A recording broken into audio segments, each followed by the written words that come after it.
Hop, Excel'da sana bilan ishlashni o'rganamiz. Sanalarni qo'yishni, tartiblarini, qoidalarini o'rganib chiqarkanmiz.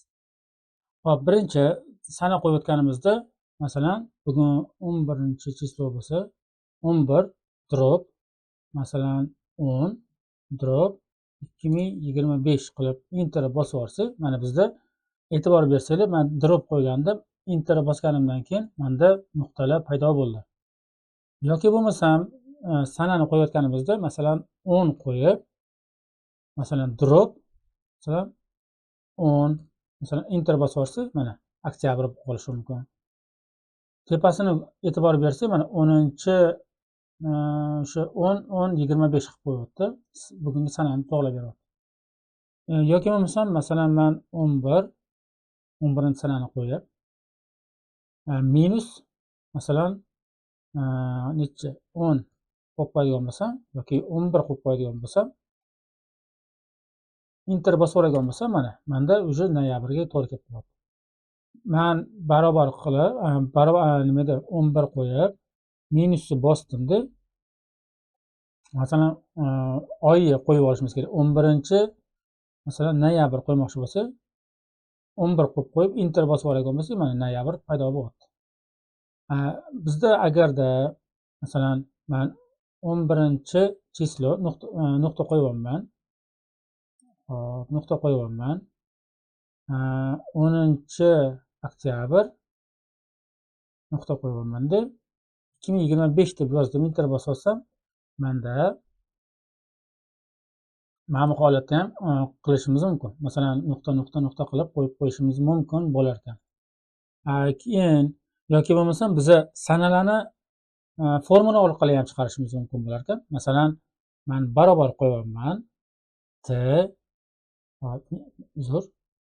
Ingliz tilidan rus tiliga olishimiz kerak edi.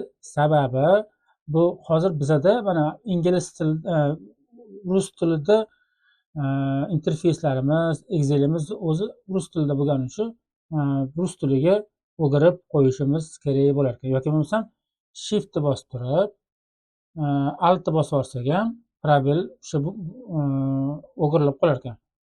Yoki bo'lmasam tilni ingliz tilidan rus tiliga, rus tilidan ingliz o'sha klaviaturasiga o'girmoqchi bo'lsak, puskni bosib turib, probelni bosib olsak ham mana bizda o'zgarib qolar ekan. Mana puskni bosib turib, mana puskni bosib olmanda, keyin probelni bosib qo'ysam ham menda o'sha ingliz klaviaturasidan rus klaviaturasidan o'zbek klaviaturasiga o'tkazib olishimiz mumkin bo'lar ekan. Juda ham oson narsa. Ikkalasini farqi bor. Masalan, shift bilan alt bosib oladigan bo'lsa, e'tibor beringlar, mana yuqorimizda. Mana shu yuqori tomonlarda har xil belgilar paydo bo'ladi. Bizda masalan mana shiftni bosib turib, alt bosib olsam, mana menda yuqorisida paydo bo'ldi, har xil. Keyin men buni bu yoqqa olib, mishkani chap tugmasini bosib qo'ysam, undan keyin yo'qolishi mumkin bo'ladi. Agarda men bosmasam, nima bo'ladi? Masalan, men o'giryapman-da, mana yozib ketaman. Ko'rasizmi? Tepasida nimadir yozilib ketyapti. Agarda men mana shu holatda o'zida joyi kelganda yetib ketish kerak, puskni bosib turib, probelni bosadigan bo'lsam, mana menda probelni bosib turib, masalan, rus tiliga o'girmoqchiman. Mana rus tiliga o'girdim, bitta probel bosdim. Puskni bosib turibman-da, probelni bosdim. Mana yuqorisidan xuddi shu narsani ko'rsatadi. Pusk tugmasini bosib, probelni bossangiz, o'tda tildan tilga o'giradi o'tda. Ya'ni o'sha klaviaturani o'zgartirib beradi. Hop, rus tiliga o'girdim, puskni qo'yib yubordimda, mana menda tepasida yo'q. Endi bemalol yozib ketishim mumkin. Ikkalasini farqi shunaqa bo'ladi. Masalan, men bu yoqqa endi data deb yozmoqchiman. Masalan, data. Data degani tekushi data deyiladi, ya'ni joriy sana, bugungi sanani chiqarib bermoqchi. Biza o'sha bugungi sanani chiqarmoqchi bo'lsak, data deb yozishimiz kerak bo'lar ekanda. Keyin pastda belgisi paydo bo'ladi. Masalan, data desa, mana td deb yozsak, o'zi sirazi data elementini chiqarib beryapti. Mishkani chap tugmasini 2 marta bosib olsak, o'sha datani ustiga olib keladi. Bizda tekushi data paydo bo'lar ekan. Keyin keyingi ishimiz enter bosib olish bo'ladi. Mana bugungi sana hattoki anaqasigacha soatigacha chiqarib beryapti ekan. Yoki bo'lmasa bizga soati kerak emasdi, faqatgina bugungi sanani o'zi kerak ekan. Unda nima qilishimiz kerak bo'ladi? Hop, yoki mana bu usuldan foydalanishimiz mumkin. 11 drop yoki bo'lmasam minus 10 minus 2025 qilib yozishimiz mumkin ekan. Yoki bo'lmasam 10 masalan 11 drop masalan 10 drop 2025 qilib bu holatda ham yozishimiz mumkin ekan. Tekushi data bilan ham yozishimiz mumkin ekan. Yoki bo'lmasam yana boshqa usuli bor. Barobar qo'yaman. Сегодня, mana se etsam, se so'zini yozsam, mana сегодня degan so'z chiqyapti. Сегодняni ustiga mishkani strelkasini olib keldim. Mishkani chap tugmasini 2 marta bosib yubordim. Mana сегодня bugungi sanani chiqarib, mana bu 11 12 25 bugungi sanani chiqarib berdi. Enter bosib yubordim. Mana bugungi sanani chiqarib berdi. Bu bilan mana bu ikkita formula bilan buni o'rtasidagi nima farqi bor? Mana shu ikkitasini orasida nima farqi bor desa, bizda mana bunaqa holat bo'ladi. Masalan, bu masalan ertasi kuni kompyuteringizni ochadigan bo'lsangiz ham o'sha 11 10 masalan 2025 turadi. Ammo bu holatda bo'lsa, ertasi kuni ochadigan bo'lsangiz, mana hattoki soatlar ham o'zgaryapti. Masalan, men hozir bu yerda bosib qo'ysam, mana 37 bo'lib ketyapti. Ertasi kuni ochadigan bo'lsangiz, mana 11-sana masalan kecha yozdingiz 11-sana. Ertasi kuni kelib kompyuteringizni ochadigan bo'lsangiz, mana 12-sana bo'lib qoladi. Bugungi sana bilan to'g'rilanib qolar ekan. Bu ham xuddi shunaqa. Formula bilan ishlayotganda, mana bu soatlar bilan, o'sha sana bilan ishlayotganda, aynan mana shunaqa usul bilan chiqarishimiz mumkin ekan. Bu nimaga kerak bo'ladi? Bu masalan bizga qaysidir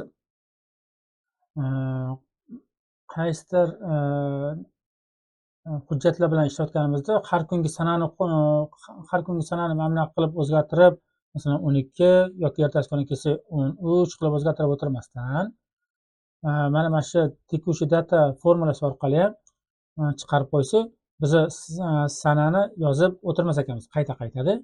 Agarda bitta sanada tursin va o'sha sana qotsin, ertasi kuni kelsam ham o'sha 11 bo'lsin, inning kuni kelsam ham o'sha 11-chislo bo'lib turaversin desanglar, bu usullardan foydalanishingiz mumkin ekan. Xo'p, soatini o'zini chiqarmoqchi bo'lsa, masalan, biz soatini o'zini chas deb yozadigan bo'lsak ham, masalan, men pastdan yozyapman, barobar qo'yapman.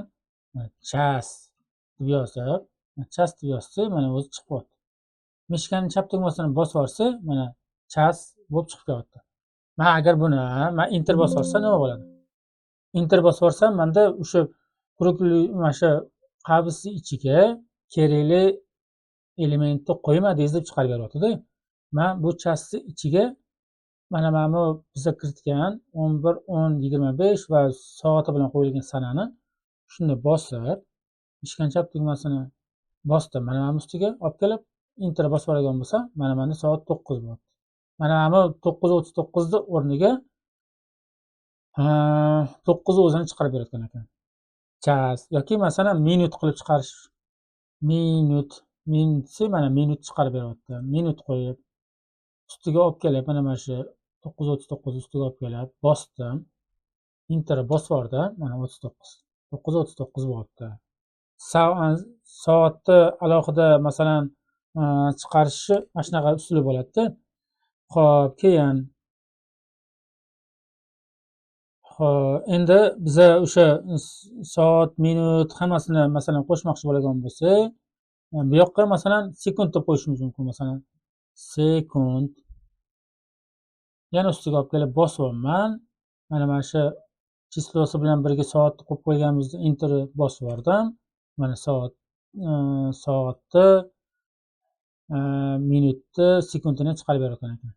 Endi biz nima qilishimiz kerak? Xo'p, ikkalasini birlashtirmoqchi bo'lsak, biz barobar qo'yib olar ekanmiz-da va время deb yozsak, mana время chiqarib beradi. mishkani strelkasini biremen ustiga olib keldim. Mishkani chap tugmasini bosib yubordim. Birinchi buni qo'yib olman. Mana men 9 ustiga olib kelib bosdim. Endi bu birinchi shartimiz. Mana bu yoqdan ham ko'rishingiz mumkin. Chasni qo'ying deyapti, minut, sekund qo'ying deyapti. Lekin bularning orasida nuqta virgul bor. Nuqta virgul degani bu o'sha shartlarni, masalan, birinchi shartimiz soat qo'yish ekan. Nuqta virgul qo'ydik. Birinchi shartimiz tugatdik. Ikkinchi shartimiz nima ekan? Minut ekan. Minutni qo'yib qo'yamiz. Mana hozir shiftni bosib, to'g'ri bosdim. Mana уже avtomatik chastdan minutga o'tyapti. Mana ko'rayotgan bo'lsanglar. Men minutga olib kelib bosdim.